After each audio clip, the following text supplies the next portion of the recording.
if all we can ever experience is right now, then why do we constantly put off our appreciation and gratitude for life into the future? And why do we constantly learn to appreciate what we have in terms of past reference rather than current earnings? I think in a lot of ways we have to live in our current winnings. And I don't mean that to say be so absorbed within what you're currently doing or so absorbed within your current achievements and your current accolades that you forget to actually pursue more or that you forget to actually keep living your life. But in a sense to say, a lot of times we allow our experience to be so negative. We allow it to sort of strip us away from ourselves in ways that I think are unbefitting of what it means to be present, what it means to even be a person at times. I think we don't acknowledge how many steps it took to get to where we are. We don't acknowledge, all the pain, that the trials and tribulations that it takes to even be you or be a person or be a human or just to experience life overall. I think everyone has their own fair share of ups and downs, and I think everyone's life is complex in its own right. And I think it's for that reason that we all need to live in our own current winnings. We all need to take our state of appreciation for what we have, regardless of what other people have. I think we need to learn to look at life from our perspective and recognize that everyone's path is sort of different in its own way. I think comparison is the thief of joy, for sure. And I think if we constantly compare ourselves to other people, then we sort of lose our ability to be free by ourselves, to not live in a constant contrast. And the contrast isn't for comparison. It's so every single part can stand out in its own way. I think if we're all some sort of big canvas of wholeness, it's the contrast that actually makes things prominent, things that actually makes things beautiful. It's the individual. It's the difference in our perspectives. It's a difference in our, the way we live our lives. And I think the way we live our lives attracts certain things into it. It's sort of like the same force that brings, somebody terrible fortune and someone else really good fortune. But I think in regards to fortune, in regards to luck or fate, I think that, we have to recognize our story is still being written where we are, at least in the sense of us being able to perceive it and us, I guess, having some sort of guiding hand in a sense of being present enough to choose things. And I think the only way to make a choice in this matter isn't by, hyperfixation on your actions, but hyperfixation on your perspective and your feelings about your perspective and yourself. When you feel good about yourself, when you, I guess, are appreciating life for what it is, you notice so much to appreciate outside of you.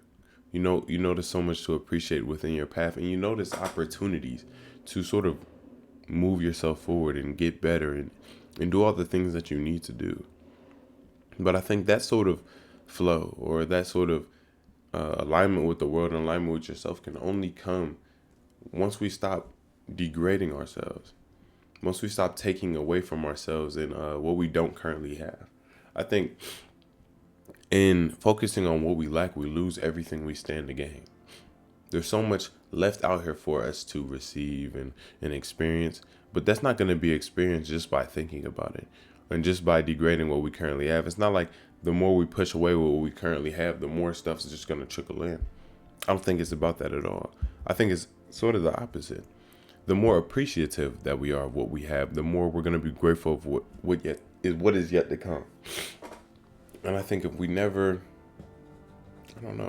establish that first bit of gratitude, then it's like we sort of never get to that point of receiving anything, because you sort of attract what you are. If you're constantly being ungrateful for what you currently have, why would you attract more things to have? It's sort of like saying, oh, I don't like what you gave me, but give me something else. It's like being ungrateful for what you, I guess, currently have. And I think living your own winnings is to say be appreciative of what you currently have, regardless of what it is, even if that something is just yourself, because you're something too. I think you already are somebody, and as long as you have yourself, you have someone. It's just about the perspective that you take on yourself, I think, and the perspective that you take on your quote unquote winnings that allow them to be winnings. There's a lot of stuff that each and every one of us have that somebody would be dying to have. And that's not to say constantly think about that, like, oh, I'm being ungrateful for everything I have. But to say, be sort of gentle with yourself and say to yourself sometimes, I need to be more grateful for what I have. And I think through gratitude, a lot has changed in my life. Um, just in the way I look at the world sometimes, the way I think regularly. It's no longer, a constant analysis of what is. It's no longer a constant, um, I wouldn't even say argument, discussion in my head about what's this, what's that. It's like the choices you make.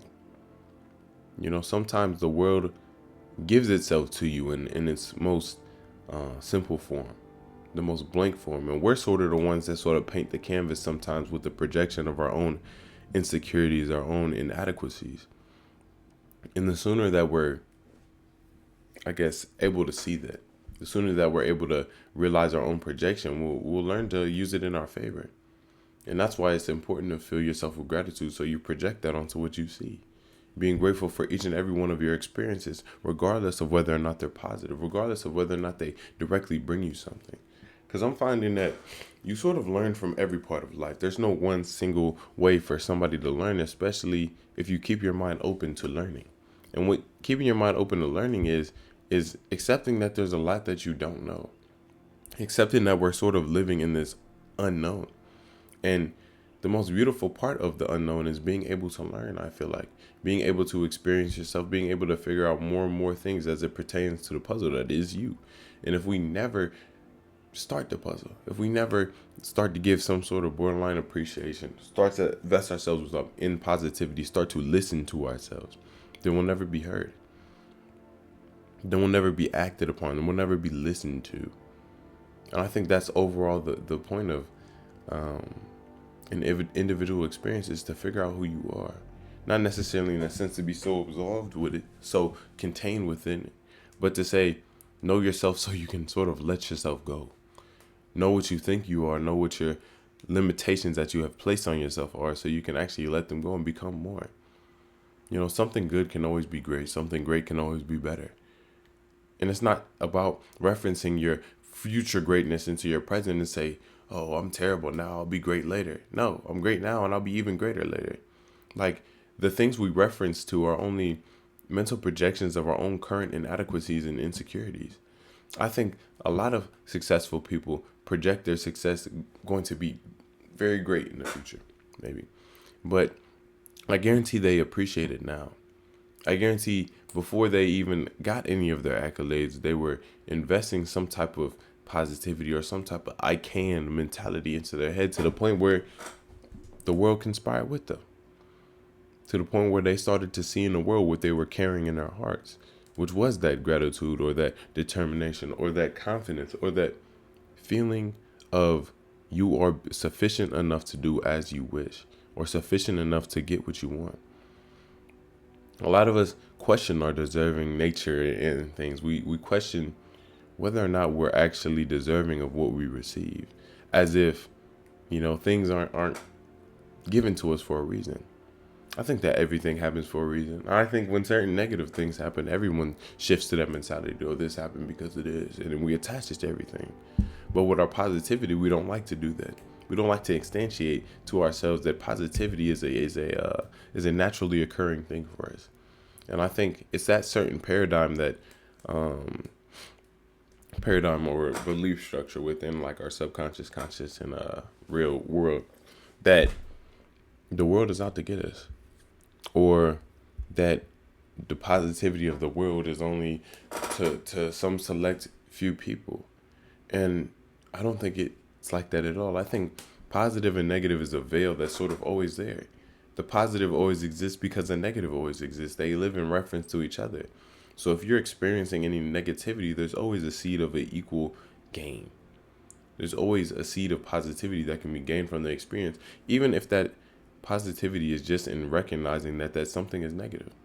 I think to acknowledge is to realize a certain separation from it, or to acknowledge is to find a liberation through it. I think a lot of feelings need to be felt.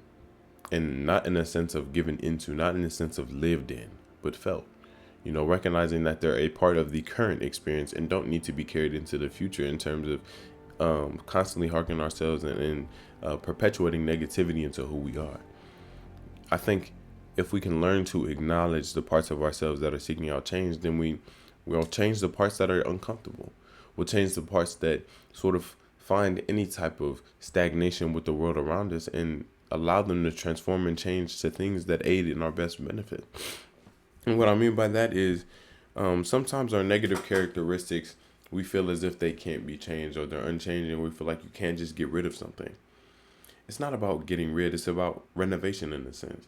It's about continuing to improve upon yourself and taking what you currently have, I guess, and recognizing that gratitude about what you currently have in terms of perspective, material, mental, physical, spiritual. A positive perspective of what you currently have will lead you to more positivity into what you don't currently have. I think the unknown sort of gives us what we're looking for, or gives us what our heart most deeply desires or thinks about subconsciously. And what I think is meant by that, because it's sort of a grandiose way to say, if you constantly think about the bad in the world, that's all you're going to see. And that's all you're going to experience, because you're going to see it in your experiences. Not necessarily saying your experiences are going to be inherently negative, but to say that if you're negative and you're looking at a blank slated experience, you're going to project that negativity onto it. And you're going to compound upon the already negative experience that you're having within by affirming it with some type of external material thing. And that's why I think it's important to validate positivity and be grateful for whatever you can, be grateful for whatever you have in the current moment and carry that with you. Not necessarily in the sense of constantly think about this, that, and the other, but be grateful to be alive. Be grateful that you can exist, period. I think that's living in your current winnings. It's to recognize that you are enough for yourself now because you are alive. And continuing to move through life with that sort of appreciation and gratitude on the basis of you being alive, on the basis of you being subject to your own experience. And I think that's sort of the most beautiful part of pretty much anything in regards to our lives, is the overall effort and implication of, the experience. There's so much to being an individual, so much to being a person who's alive at this time. And I think we're going to miss a lot of the plot and a lot of what can be in our disregard of what is. We constantly project our hopes and aspiration and our lack into the future. Like we want certain things only in reference to what we don't currently have. And I think it's sort of important to have desires, goals, and aspirations. And I think it's important to somewhat visualize what you want in order to get a better grasp of what you're looking for. But I think that doesn't take you appreciating what you currently have. It takes appreciation of what you currently have. Because I think you have to really count your stock. You have to really see all that is encompassed within what currently is.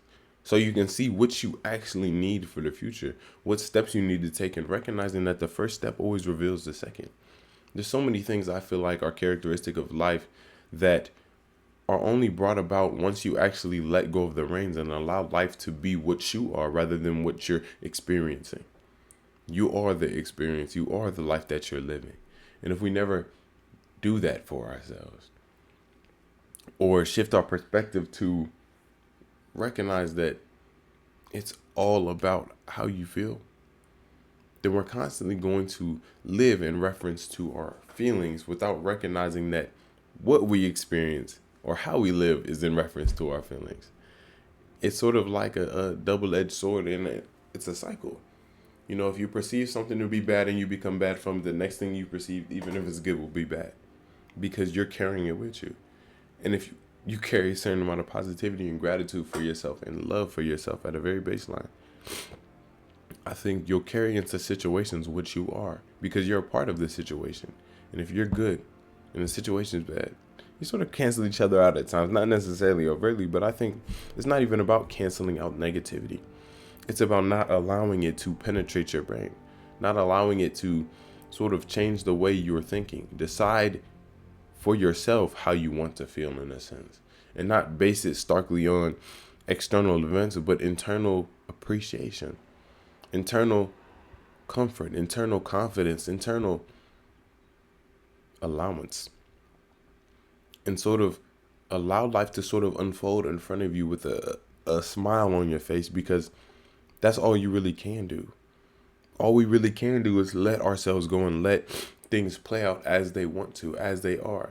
And if we have any influence, the only way to exercise that is to be present enough to do so, to be present enough to make a choice that actually leads to something good.